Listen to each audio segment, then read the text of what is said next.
네, 반갑습니다. 저는 사실 여러분도 모르겠지만 다양한 모자들이 있잖아요. 그 중에 오늘의 하나의 모자, 목포대학교 교육학과 박사과정의 학생으로 오늘 이 자리에 섰습니다. 인사드리겠습니다. 이종환입니다. 일단은 토론의 자리에서는 그 몇 개 좀 이야기거리를 좀 화두거리를 좀 던져봐야 될 것 같아가지고 괜히 좀 시비를 한번 걸어보는 방식으로 한번 발제를 좀 진행을 해보도록 하겠습니다. 사실 저는 청년이라는 단어를 좀 싫어하게 되었습니다.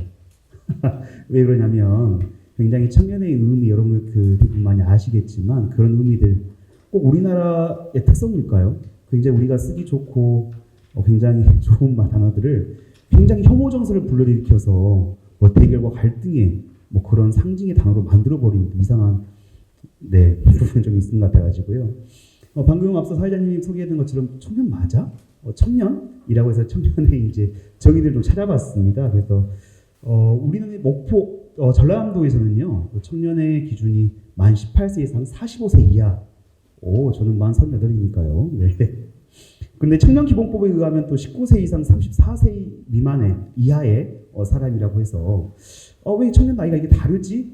또 알아보니까 여기에서 말하는 아이들은 지원을 해주기 위한 대상을 선정하기 위해서 그런 가이드라인을 만들었기 때문에 좀 그런다. 그러면 청년의 의미가 원래 뭐였냐라고 보니까 1910년을 기준으로 아마 우리가 그때 일제강점기고 굉장히 2차 세계대전으로 어려운 그런 혼란기였을 거예요. 그전에는 소년이란 말을 많이 썼다가 그 이후에 나라를 구해야 되고 또 이상적 국가를 건설하면서 의례에 앞세운 말이 또 청년이었다. 뭐 이런 프레임이 좀 있었고요. 그 뒤로부터는 이제 불확실한 미래를 각기 다양한 방식으로 모색하는 열정과 불안의 상징, 그리고 이렇게 단어들이 이제 많이 새로운 정의들이 많이 내려졌는데 저는 개인적으로 이렇게 생각했습니다. 사회 구조적 문제로 인해 발생한 불평등의 직접적 피해자. 네, 그래서 실제로 어쩌게 나이에 대한 논란 같은 경우도 바로 이런 부분이 아닐까 싶습니다. 나이를 나눌 수 없는 부분이 아니냐. 그런데 같은 제 또래 친구여도 서울 강남에 매체 부동산 부자가 있는 반면 또 항상 어렵게 아르바이트를 전년 근무하면서 포도시, 전라도 말로 포도시 사는 그런 사람이 있는 것 같아서 어쨌든 구조적 불평등에서 차별을 받고 또 그에 대한 직접적인 피해를 받고 있는 사람이 모두 청년이지 않겠냐. 농촌으로 가서 65세 이상도 청년인 것처럼 그런 생각을 좀 해봤습니다. 그래서 이 청년이라는 단어들을 조금 우리가 생각을 하면서 원래의 의미, 그 순수성을 다시 한번 찾아볼 수 있는 계기가 되었으면 좋겠다라는 식의 청년 것에 대한 바람이 좀 있었고요. 그러면서 이런 것들이 생겼습니다. 청년, 세대 갈등의 과연 가해자일까요? 어떻게 생각하십니까? 가해자 같습니까? 얘기하시면 다 아니에요. 그럴 거죠. 네. 사실 그런데 그렇게 많이 우리들은 흔히 이야기를 많이 나눕니다. 요즘 애들은 왜 그래? 나 때는 안 그랬는데 지금 애들은 자기밖에 몰라. 왜 이것도 안 하지? 왜 이렇게 살아? 이런 얘기들 흔하게 우리 주변에서 많이 듣습니다. 그렇죠. 네. 그래서 실제로 그런 그 갈등, 세대를 만들어내는 그러한 모습들이 현재 우리 사회에 만연해 있다. 하지만 청년이라는 것은 그런 갈등의 가해자로 봐서는 안 되겠다라는 얘기를 합니다. 그러면 이 세대 갈등이 왜 생겼을까요? 라고 봤을 때는 물론 그렇습니다. 집단주의, 공동체 의식에 쭉 왔던 우리의 정서상 그것을 꼭 하나의 뜻대로 같이 뭉쳐야 되냐 아니면 서로 존중하고 이해하는 문화를 좀 확산시켜야 되냐 이런 좀 차이에서 비롯해서요. 실제로 소득격차로 집 주인이냐 아니면 세입자냐 이런 식의 소득격차 혹은 또 정치적 성향 이런 부분들 그리고 여러분도 다시 아시다시피 87년 민주화 이전 세대와 이후 세대 어떤 사회적 변혁 그리고 저희 같은 경우는 경제 IMF 이전 세대냐 IMF 이후 세대냐 아까 MG라는 얘기 나왔을 때도 어떤 그런 부분들에 좀 밀접한 것 같고요. 이런 부분에서 실제로 예전 정치적 지역 갈등 지금도 많이는 있지만 그런 정치적 지역 갈등이 현재는 세대 갈등으로 또 정치적 이슈를 만들고 있지 않나. 그래서 어쨌든 청년이란 세대는 그런 혐오에 그냥 피해자가 돼버리는 그런 상황이 온 것 같다라고 생각을 해봅니다. 네, 그래서 공동체 얘기를 조금 해보고 싶었는데요. 실제로 공동체에 대한 정의는 다른 데로 또 많이 할 겁니다. 그렇지만 공통의 가치와 정체성을 가지고 특정 사회문화적 공간을 공유하는 사람들의 모임 이런 식으로 이제 정의된 것이 있어서 이 정의를 이 개념을 바탕으로 했을 때 실제로 우리는 지역 단위, 마을 단위, 공간 단위, 물리적 공간으로 이제 우리가 어떤 기반을 쌓았다라고 하면 지금의 사회 같은 경우는 물리적 공간이 아니라 또 그뿐만 아니라 가상의 공간까지도 이런 공간이 생겼기 때문에 공동체의 의미와 범위가 조금은 바뀌지 않겠냐. 그러면서 이제 어떤 부분까지 생겼냐면 관심과 상호작용에 대한 공동체성이 또 생기게 생깁니다. 네, 그래서 이게 무슨 말이냐면 SNS 이런 거 많이 해봤지만 연관 검색어, 같이 모임, 클럽 이런 식으로 해가면서 그들만의 방식의 공동체들이 또래 집단 문화들이 생겨나고 있다. 그리고 이런 것들에 이제 우리는 실제로 어떠한 지도자 리더가 나를 따라라. 네, 맞습니다. 다소 어려운 부분이 있겠지만 대의를 위해서 우리는 그 안으로 조직이 함께 하겠습니다. 라는 문화가 아니라 이제는 너 이렇게 해서 새로운 방식의 공동체, 이제 좀 여기다 표현했지만 개인의 연대로서 공동체를 좀 새롭게 해석해야 하지 않겠냐. 그러게 되면 지금까지의 청년의 문화와 그리고 갈등의 문화가 좀 해결되지 않겠냐라는 화두를 좀 던져보겠습니다. 핑계입니다. 핑계가 뭐냐면 우리는 사실 태어날 때부터 계급이 정해졌다고 그럽니다. 수저론 들어보셨죠? 태어났더니 우리 아버지가 누구야? 금수저. 우리 아버지는 뭐야? 흙수저. 네. 어렸을 때부터 나의 신분이 정해져 있는 수저론. 그리고 개천에서 용나지 않기 위해서 우리는 강남으로 인서울로 맹모 삼천지기로 했던 것을 이상하게 비유해서 그렇게 표현도 쓰기도 하고요. 저기 대웅평 선생님도 계시겠지만 대학의 서열화, 또 연봉에 따른 또 서열화, 또 직업은 단순하게 돈을 버는 일에 그쳐버리는 하나님 선생님이 발표했던 것처럼요. 그래서 산업화 시대 이후에 기계와 도구로 이제 변모된 우리 인간사. 그래서 다시 한번 우리는 고민을 해야 된다. 잘 살기 위해서는 뭐가 필요하지? 그래서 이제 저희 같은 경우도 마찬가지입니다. 고등학교 때까지 대학 입시면 끝날 줄 알았는데 또 그러지 않고 내 나름대로 방식으로 또 살아왔다. 이것이 그 나름 하나하나의 삶 자체가 개성인데 개성을 존중하지 않고 우리가 획일화 어떤 스탠다드적인 틀에 맞춰가지고 평균 이하냐 이상이냐 이하냐로 재단해버리는 이런 부분들이 실제로 우리 교육에서부터 장선 교육감 계시겠지만 교육에서부터 우리가 조금 더 잡아야 된다라는 고민을 좀 해봤고요. 그래서 지금 그런 교육, 입시 경쟁의 교육으로 우리는 엘리트주의가 서양에서 말할 때 원래 엘리트주의가 아니잖아요. 지금 우리나라 엘리트주의는. 그래서 그 엘리트주의의 대표적인 예로 우리 윤석열 정부의 몰락이 있었습니다. 입법, 사법, 행정 우리나라 엘리트에 대한 광장이 그 도전을 가감하게 시도를 했고요. 우리 언제 판사한테 행정부 수장한테 너 나와 야야 하면서 그래봤겠습니까? 그런 광장의 도전이 있었다. 그리고 실제로 탄핵이 찬성하냐 반대하냐 이런 얘기 한참 논란이 됐을 때 국회에서 감히 서울대 학생회들이 나와가지고 그런 얘기를 탄핵에 반대한다 이런 얘기를 하고 있는 것 같은데 그들이 말했던 그들의 공동체 그들의 스카이캐슬은 무엇일까 우리 교육이 반드시 좀 짚어봐야 될 것 같습니다.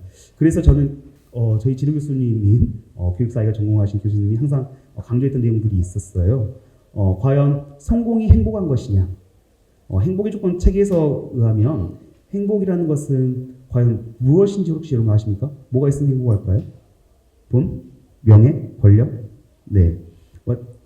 뭐가 다요? 다요. 네. 그렇지만 이렇게 표현하시더라고요.